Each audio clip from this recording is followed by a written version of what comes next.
നമസ്കാരം. മലയാളി വാർത്ത ഇൻസൈഡിലേക്ക് സ്വാഗതം. അങ്ങനെ തിരഞ്ഞെടുപ്പ് വാർത്തകളൊക്കെ വന്നു. അതിനുശേഷം തിരുവനന്തപുരം കോർപ്പറേഷനിലെ മേയറാകുമെന്ന് പ്രതീക്ഷിച്ചിരുന്ന ശ്രീലേഖയ്ക്ക് ഒരു സർപ്രൈസ് ആയിരുന്നു അവസാന നിമിഷം വി രാജേഷ് കടന്നു വന്നത്. എന്നാൽ അനുനയ നീക്കവുമൊക്കെയായി മുന്നോട്ട് പോകുന്നതിനിടയിൽ മറ്റു പല പൊല്ലാപ്പുകളും വിഷയങ്ങളുമായി തിരുവനന്തപുരം കോർപ്പറേഷനിലെ സംഭവബഹുലമായ ആ യാത്ര നീങ്ങുമ്പോഴാണ് പൊടുന്നനെ എല്ലാം കെട്ടടങ്ങിയെന്ന് പ്രതീക്ഷിച്ചിരിക്കുമ്പോൾ പൊടുന്നനെ തന്നെ ആ ബോംബ് ശ്രീലേഖ പൊട്ടിച്ചത്. അതായത് തിരുവനന്തപുരം മേയർ സ്ഥാനത്തെ ചൊല്ലിയുള്ള കലഹം അതിപ്പോഴുമുണ്ട്. അനുനയമൊന്നും തന്നെ വില പോയില്ലേ എന്ന് ചോദിക്കുന്ന തരത്തിലുള്ള ചില സംഭവവികാസങ്ങളാണ് നടന്നിരിക്കുന്നത്.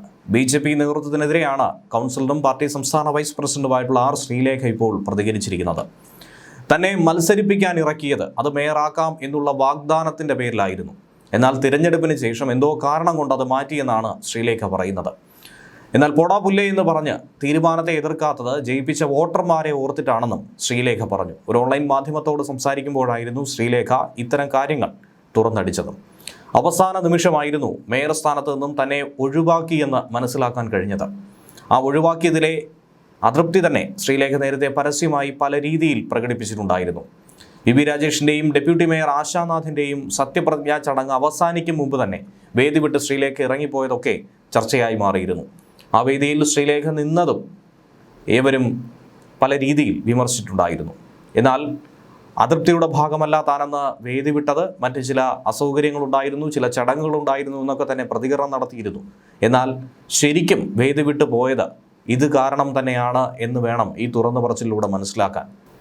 തിരഞ്ഞെടുപ്പിന് ഉറപ്പായും തന്നെ നിർത്തിയത് കൗൺസിലറാക്കാൻ വേണ്ടിയിട്ടായിരുന്നില്ല, മേയറാക്കും എന്ന ഉറപ്പ് അവർ നൽകിയിരുന്നു. ആ വാഗ്ദാനത്തിൻ്റെ പുറത്തായിരുന്നു താൻ മത്സരിക്കാൻ പോലും തീരുമാനിച്ചത്. ഈ തിരഞ്ഞെടുപ്പിൻ്റെ തന്നെ മുഖം താനായിരിക്കുമെന്ന് പറയുന്നത് കേട്ടപ്പോഴായിരുന്നു സമ്മതം മൂളിയത്. മാധ്യമങ്ങളിലൂടെ ഒക്കെ തന്നെ വാർത്ത വന്നതും ആ രീതിയിലായിരുന്നു. 101 വാർഡുകളിൽ മത്സരം നടന്നെങ്കിൽ പോലും കണ്ണ് മുഴുവൻ ശാസ്തമംഗലത്തെ വാർഡിലേക്കായി. അത് ശ്രീലേഖയിലേക്ക് പതിച്ചതിൽ പ്രധാനപ്പെട്ടൊരു കാരണം തൻ്റെ വ്യക്തിപ്രഭാവമാണെന്ന് ശ്രീലേഖ തന്നെ മനസ്സിലാക്കുന്നുണ്ട്. സ്ഥാനാർത്ഥികൾക്ക് എല്ലാവർക്കും വേണ്ടി പ്രവർത്തിക്കാമെന്ന് ആദ്യം പറഞ്ഞിരുന്നു. പക്ഷേ നേതൃത്വം ശക്തമായി തന്നെ ആവശ്യപ്പെട്ടു.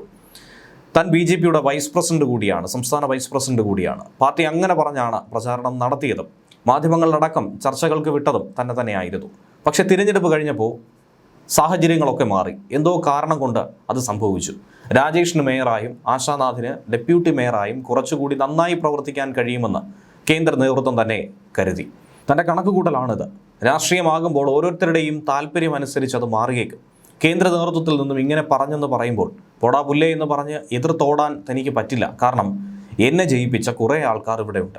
അവരോടുള്ള ആത്മാർത്ഥതയും കൂറുമുള്ളത് കൊണ്ട് 5 വർഷത്തേക്ക് തുടരാമെന്ന് തീരുമാനിച്ചിരിക്കുകയാണ്. ചിലപ്പോൾ അത് നല്ലതിനായിരിക്കും എന്നാണ് ശ്രീലേഖ അഭിമുഖത്തിലൂടെ പറഞ്ഞത്.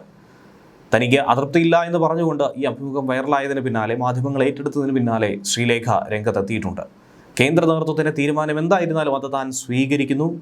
10 വാർഡുകളിലെ സ്ഥാനാർത്ഥികൾക്കൊപ്പം പ്രവർത്തിച്ച് ജയിപ്പിക്കാനായിരുന്നു ആദ്യം തീരുമാനിച്ചത്. പിന്നീട് മത്സരിക്കാനുള്ളൊരു ആവശ്യം വന്നപ്പോൾ അതിന് വഴങ്ങുകയായിരുന്നു. അതല്ലാതെ താൻ പറഞ്ഞ പ്രതികരണത്തെ വളച്ചൊടിക്കേണ്ടതില്ല എന്നാണ് ശ്രീലേഖ പറയുന്നത്.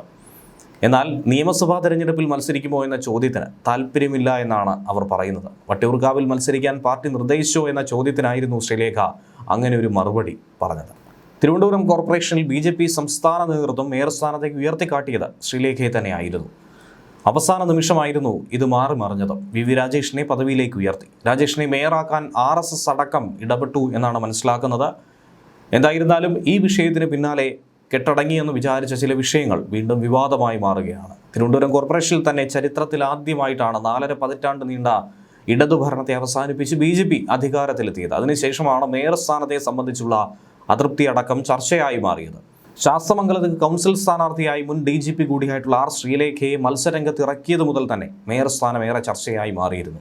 വി രാജേഷിൻ്റെയും R ശ്രീലേഖയുടെയും പേരുകൾ ആദ്യം മേയർ സ്ഥാനത്തേക്ക് ഉയർന്നു കേട്ടു.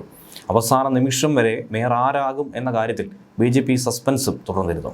പിന്നീട് മേയർ സ്ഥാനാർത്ഥിയുടെ മത്സരത്തിന് മുന്നേ BJPയുടെ വി രാജേഷിനെ മേയറായും ആശാനാഥിനെ ഡെപ്യൂട്ടി മേയറായും പ്രഖ്യാപിച്ചു. മേയറായും ഡെപ്യൂട്ടി മേയറായും സത്യപ്രതിജ്ഞ ചെയ്യുന്ന ആ ചടങ്ങിൽ നിന്നും R ശ്രീലേഖ നേരത്തെ മടങ്ങിപ്പോയത് വലിയ വാർത്തയായി മാറിയിരുന്നു. അതിന് പിന്നാലെയാണ് ഇപ്പോൾ ഇത് വീണ്ടും ചർച്ചയാകുന്നത്. ന്യൂസ് ഡെസ്ക് മലയാളി വാർത്ത ഇൻസൈഡ്.